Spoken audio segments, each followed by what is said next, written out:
நாம் நடந்தால் தேர் நடக்கும் அல்லது வெயில் மழையில் கிடக்கும் என்று பரிணாமன் என்றொரு கவிஞன் பாடினான். நம்மாழ்வார் தேரை இழுக்க வேண்டுமென்றால் முதலில் நாம் நடக்க வேண்டும்.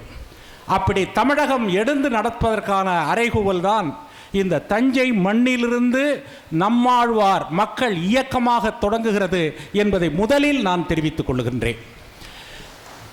பலரும் இதனுடைய நோக்கத்தை பற்றி கேட்கிறார்கள். எதற்காக இதை நீங்கள் ஆரம்பிக்கிறீர்கள், என்ன காரணம் என்று கேட்கிறார்கள்.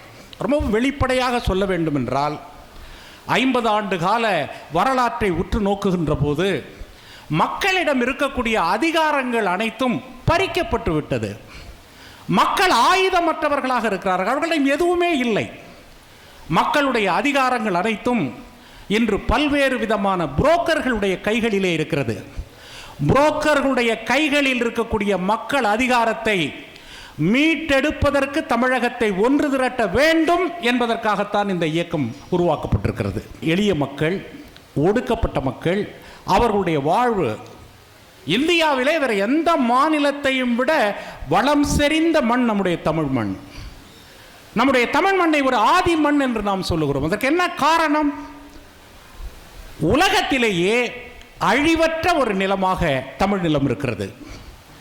நீங்கள் எகிப்தை எடுத்துக்கொண்டாலோ நைல் நதியால் அழிக்கப்பட்டு மீண்டும் மீண்டும் உயிர் பெற்ற மண் தான் அந்த எகிப்து.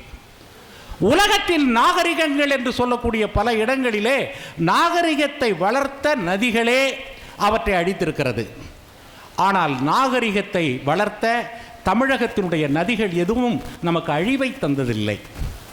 காவிரியால் அழிந்தவர்கள் இல்லை, நைல் நதியால் அழிந்தவர்கள் இருக்கிறார்கள், மஞ்சள் நதியால் அழிந்தவர்கள் இருக்கிறார்கள், அமேசன் நதியால் லட்சக்கணக்கான கோடிக்கணக்கான மக்கள் பாதிக்கப்பட்ட வரலாற்றை பார்க்க முடியும். ஆனால் தமிழ்நாட்டில் ஓடுகிற நதிகள் த ஃப்ரெண்ட்லி ரிவர் என்று சொல்வார்கள், ஒரு நட்பு ரீதியான நதிகளாக இருந்த காரணத்தால் தான் விவசாயத்தை 10,000 ஆண்டு காலத்திற்கு முன்பு நம்முடைய விவசாயம் தோன்றியது என்று கூறப்படுகிறது. அந்த விவசாயத்தை இது வளர்த்தெடுத்தது. ஆனால் அப்படிப்பட்ட நம்முடைய உழவு தொழில் பேரழிவை சந்தித்தது. பசுமை புரட்சியால் நாம் அழிந்து போனோம். நம்முடைய நிலங்கள், வளம் கொழிக்கும் நிலங்கள் எல்லாம் ரசாயனத்தால் அதனுடைய நுண்ணுயிர்களை எல்லாம் கொலை செய்துவிட்டு ஒப்பாரி வைத்து அழுது கொண்டிருக்கின்றது. அதிலிருந்து உருவாக்கப்பட்ட உணவை சாப்பிட்டு இன்ன நோய் என்ற விளக்கம் இல்லை. பத்திரிகையெல்லாம் எழுதுகிறார்கள் விதவிதமான நோய்கள் மருத்துவர்களால் கண்டறிய முடியவில்லை என்று. இந்த நோய்களுக்கெல்லாம் என்ன காரணம்? ரசாயனத்தால் விளைந்த உணவுதான் காரணம் என்பதை தவிர வேறு எதுவுமே கிடையாது. மண்ணை காப்போம், மக்களை காப்போம் என்பதற்காக ஒரு மாவீரன் புறப்பட்டான் என்றால் அவர்தான் நம்மாழ்வார் என்பதை உலகுக்கு உணர்த்துவதற்காகத்தான் இந்த இயக்கத்தை தொடங்கி இருக்கின்றோம். அவருடைய வாழ்வு அர்ப்பணிப்பு மிகுந்த வாழ்வு. ஒரு வள்ளலாரை போல, ஒரு மிகப்பெரிய ஞானிகளைப் போல, விவேகானந்தரை போல, துறவு மனம் கொண்ட பலரை போல தன்னுடைய வாழ்க்கையை 30-40 ஆண்டுகள் கடுமையாக உழைத்து இந்த மண்ணுக்காக உழைத்து தன்னுடைய இரத்தத்தையும் வியர்வையும் இந்த மண்ணுக்கு காணிக்கையாக்கிய மா மனிதன் தான் நம்மாழ்வார் அவர்கள். அவருடைய புகழை இன்று பார்க்கிறார்கள். நான் கூட பார்க்கிறேன். 21வது நூற்றாண்டிலே ஒரு காலத்திலே தந்தை பெரியார் அவர்களை பின்பற்றக்கூடிய இளைஞர்களை பார்க்க முடிந்தது. ஒரு காலத்தில் காமராஜரை பின்பற்றக்கூடிய இளைஞர்களை பார்க்க முடிந்தது.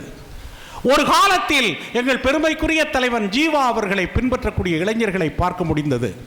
இன்று தான் வேலை செய்யக்கூடிய பணியை விட்டுவிட்டு 5 லட்சம் 10 லட்சம் சம்பாதிக்கக்கூடிய பணத்தை விட்டுவிட்டு இந்த மக்களுக்காக உழைக்கிறேன் என்று வந்தவர்கள் யார் என்றால் அவர்கள் அத்தனை பேருமே நம்மாழ்வார் கருத்தில் உருவாக்கப்பட்ட இளைஞர்கள் என்பதை யாராலும் மறுக்க முடியாது. அவர்கள்தான் எதிர்காலம். அவர்கள்தான் தமிழகத்தை மாற்றப் போகிறார்கள். அவர்கள்தான் இந்தியாவை மாற்றப் போகிறார்கள். அப்படிப்பட்ட இளைஞர்களுக்கு பயிற்சி அளிக்கக்கூடிய ஒரு கூடமாகத்தான் இந்த நம்மாழ்வார் மக்கள் இயக்கம் என்பது துவங்கப்பட்டிருக்கிறது. நம்முடைய தமிழ்நாட்டினுடைய மூலை முடுக்கெல்லாம், தமிழ்நாட்டினுடைய அனைத்து பகுதிகளையும் இந்த மேடையிலே எஸ்னோராவை சார்ந்த மதிப்பிற்குரிய ஐயா சுப்பிரமணியம் அவர்கள் அமர்ந்திருக்கிறார்கள். மாலை பாரி அவர்கள் வர இருக்கிறார்கள். நம்முடைய நீர் அந்த ஒரு குவளை குடிப்பதற்கு நமக்கு நீர் கிடைக்கிறதா? யோசித்து பாருங்கள். ஒரு காலத்தில் ஒவ்வொரு இடத்திலும் தண்ணீர் பார்க்க முடியும். எல்லாவற்றையும் இலவசமாக தரக்கூடிய நம்முடைய அரசால் குடிப்பதற்கு தண்ணீரை இலவசமாக தரவில்லை என்று சொன்னால் அது எவ்வளவு அவமானகரமானது! எப்படி போக்கப் போகிறோம்? இப்படிப்பட்ட பல கேள்விகளை இளைஞர்கள் இன்று எழுப்பிக் கொண்டிருக்கிறார்கள். அதனுடைய விரிந்த வடிவம்தான், ஒரு நீண்ட தொலைநோக்கு பார்வையை கொண்ட வடிவம்தான், தமிழக மக்களுடைய ஒற்றுமையை உருவாக்கக்கூடிய வடிவம்தான்.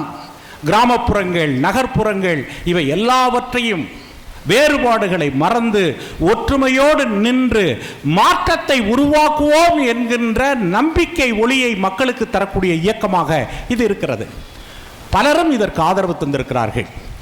ஆதரவு தந்த அனைவருக்கும் என்னுடைய நன்றியை தெரிவித்துக் கொள்கின்றேன். நாம் புறப்படுகிற பயணம் என்பது கடின பயணம், மக்களை திரட்டக்கூடிய பயணம், அதிகாரத்தில் அமர்ந்து சுவைகளை பெறக்கூடிய பயணம் கிடையாது. எளிய மக்களுக்கு, இந்த கடையனுக்கும் கடை தேற்றம் என்று சொல்வார்களே, எளிய மனிதனுக்காக உழைக்கின்ற ஒரு மாபெரும் பணியை நாம் மேற்கொண்டிருக்கின்றோம். அதற்கு ஆதரவு தந்தவர்கள், எதிர்காலத்தில் பங்கு பெற இருக்கிறவர்கள், ஒரு அறம் நிறைந்த வாழ்க்கையை, அறம் சார்ந்த ஒரு வாழ்க்கை, தமிழர்களுடைய வரலாற்றை நீங்கள் பார்த்தால் அது அறம் சார்ந்த வாழ்க்கை. அறத்தை தவிர வேறு யாரும் எதையும் சிந்திக்கவில்லை தமிழர்கள். அந்த அறம் சார்ந்த தமிழர்களுடைய வாழ்வை மீட்டெடுப்பதற்கு தமிழக மக்கள் அனைவரும் ஒன்று கோடி நிற்க வேண்டும். இது தேர்தலில் போட்டியிடுகிற இயக்கம் கிடையாது, அரசியல் இயக்கம் கிடையாது. மக்களில் மக்களாக நின்று மக்களுக்கு சேவை செய்யக்கூடிய ஒரு இயக்கம். இந்த இயக்கத்திலே அனைவரும் பங்கேற்க வேண்டும் என்பதை கேட்டுக்கொண்டு என்னுடைய வணக்கத்தையும் நன்றியையும் உங்கள் அனைவருக்கும் தெரிவித்துக் கொள்கிறேன். நன்றி, வணக்கம்.